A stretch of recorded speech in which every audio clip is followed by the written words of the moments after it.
coming from the AI sector. But can AI ensure that the food tastes good if you're mixing North and South? That's a big question.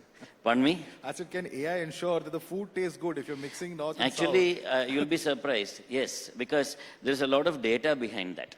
There's a lot of data and survey that goes in behind that, and let's hope so. He has not yet gone public, but let us hope so, yes. Right. If I can come across to Mr. Ram Ganapati, take us through the steps that you're taking to ensure healthcare education, and also in terms of empowering future Indian professionals in the healthcare industry is concerned. What are the efforts that are being taken? Thank you. Thank you very much for this opportunity. So Amrita Hospitals, the one that's here in Faridabad, that's been in operation for the past a year and a half.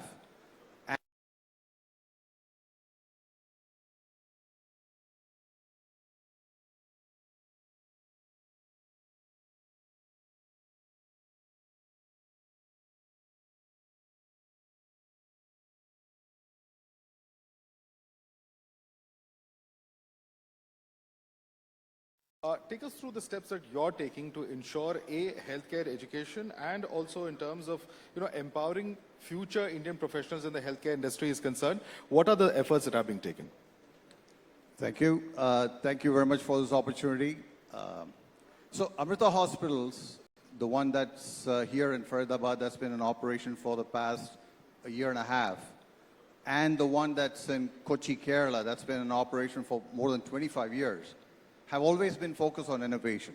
And because we have educational institutions associated with the hospitals, we also can facilitate cross-departmental research on an ongoing basis, right? Let me give you an example, Madhav. So during COVID, if you can remember, it was very difficult to access good quality masks. The best mask that was effective was supposedly the N95 that was available only in the US, and it was very expensive. So our nanotechnology department worked together with the clinical department of the hospital to develop a mask that was significantly more effective than the N95 at a very, very reduced cost. So this is the hallmark of our research projects that we do at Amrita, where the net result is going to be beneficial for the society, but at very economical levels. Now, having said that, with respect to the doctors on an ongoing basis, we always have what is known as a CME, a continuing medical education conferences, where they participate in to keep abreast of what's happening in their fields, where international faculty are invited to share their experience and knowledge. And that's one way to do, they keep innovating in their field as well. As far as students are concerned, we give them a well-rounded education that is value-based so that they can become good clinicians.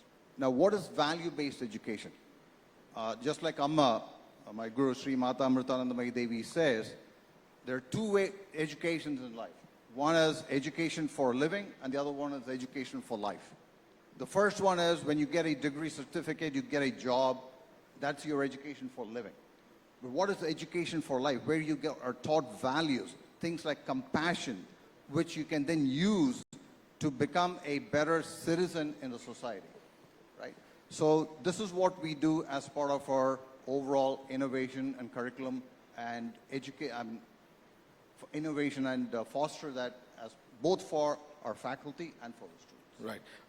One of the questions, or one of the things that's spoken about a lot is skill development. Of course, the Indian education system, there's many things that many would say, A-late, there are many scopes or areas of improvement. But, the skill development is one area where you look at how the requirements are there in a society, in a particular given economy, and then you train the students according to those requirements. How do you see this actually panning out or even picking up in coming years, and how far have we actually achieved, in this particular department, would you say? Okay. Skill development is something huge. And to go beyond the curriculum, it is no longer enough to, sit in a classroom, learn from a textbook and pass the exam. Okay. you need to have skills. So the kind of skills that an engineer needed 10 years ago, you could predict it. But now in this rapidly changing landscape, it's much more difficult to predict what kind of skills a person really needs. But with disruptive technologies like in AI, robotics, IoT, cloud computing, big data, coding, these are the skills that are going to be needed. And this skill development is what we focus on in Amrita. So what we do is we have project-based courses. We have flipped classrooms. Classrooms where students tackle real-life problems. That helps in the skill development. For example, a mechanical engineering student who has AI skills will be hugely employable, because what he's going to be able to do is translate his expertise in a huge variety of tasks. So in this context, when you talk about skill development, there are two types. One is technical skills, the other is soft skills. So both are very important. So in Amrita, we have something called Live-in Labs. It is a humongously popular program which recently started with Amma's Vision. We've adopted around 100 villages across the country. Our students actually, they take this as an elective. They go to the village and they identify what is the main problem in that village and come back and work on a cost-effective solution for that. So I've had students who have actually, there was a village in North Kerala which didn't have any electricity from time immemorial. Our students went there, set up solar microgrid. Now that village has electricity, those kids in that village now can study at home, things like that. So that is one kind of skill development. The other thing that this does is it shows the students ground reality. It helps them in compassion. It helps them in having a holistic vision towards society. So that's the other kind of skills that we need. But yes, skill development is huge. And what I would say, fundamental skills now, like mathematics, okay, are more important than ever before. Because of AI, because of the coding required, because of simulation. I would say these are the skills that we need. Disruptive technologies, I would say AI, simulation, some amount of robotics, IoT, these are the skills that you require in the technical area. Yes. Mr. Ganpati, you spoke about, of course, the spiritual side of things and values, but we're also talking about a situation where there is much talk about Industry 4.0. How do you prepare students for future unforeseen situations, for instance, is something that is spoken about a lot. Can you take us through your own experience? Sure. It's probably going to be a continuation to what Dr. Bala said. You need the doctors and the medical students to be aware of the technological innovations that are happening and the need to be in a position where they need to use them. So let me take AI as an example, right? We have started a program where we are giving training to the doctors at Amrita Hospital and the students on AI and medicine, right? Where they need to be aware of what is happening in the technological side. If I can take an example, right? Let's say I'm a patient that I'm going to see a doctor, right?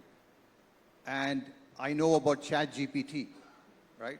So I'm at home, I know what my symptoms are, I look up what the potential diagnosis needs to be, and I go to the doctor and I tell the doctor what my symptoms are, and then I tell the doctor what his or her diagnosis should be to me because of what I looked up. So we don't want the doctor to be in a situation where they are flummoxed by the what is happening. So they need to be aware of where the patient is coming up with such knowledge. I think you're giving a lot of people a lot of ideas right now. Please don't do that. Let the doctors do their work.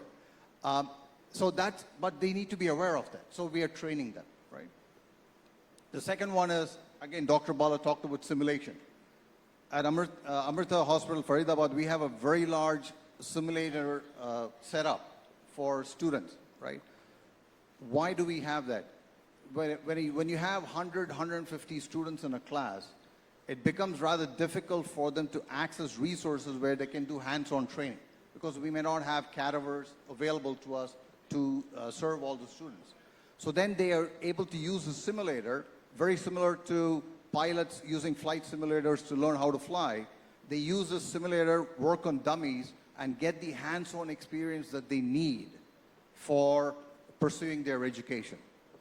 In addition to that, we are in the process of setting up a 3D printing facility where we can print the scanned organ of a patient in a 3D model, and the doctor sees that and then makes a decision on how to operate if a surgery is needed and make it much more precise, because they are able to see a 360-degree view of the organ that is in question.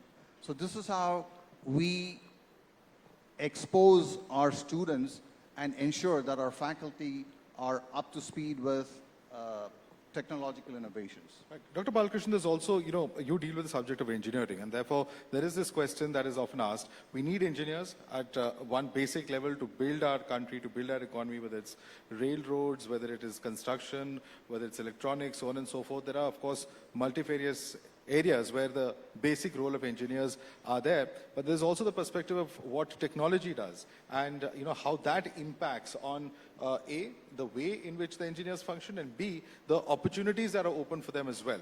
How do you see this playing out? Because there's a lot of talk about engineers, of course, studying here in India, going abroad. There's all sorts of arguments back and forth regarding that. How do you look at this problem? Okay. The way to go is to go interdisciplinary. Previously, when people came to engineering, they thought of themselves in silos. I'm a mechanical engineer, I'm a chemical engineer, I'm a electronics engineer, I'm a computer scientist. That is no longer going to work. What is going forward, you have a lot of overlap. I'll give you an example. For example, when nature provides you a problem, it's not going to tell you it's a problem. It's not going to tell you if it's a mechanical engineering problem or an electrical engineering problem. Simple. The flow of blood through the blood vessels, right? It's the flow of a liquid through a pipe. So it's a mechanical engineering problem, okay? It's controlled by electrical impulses that are coming from the brain. So you have an electrical problem there. You have a neural network problem there. It's finally again controlled by the pulses of your heart, which is an electronics problem, which is so you have all these disciplines, and of course it's a health problem. So now you tell me, so if a particular engineer wants to make himself relevant to the problems of society, what he should do is think interdisciplinary. Gone are the days when you can say, I am in this, and that is not my field. That's not possible anymore. So the divisions between departments or disciplines are kind of crumbling. So especially, again, with AI and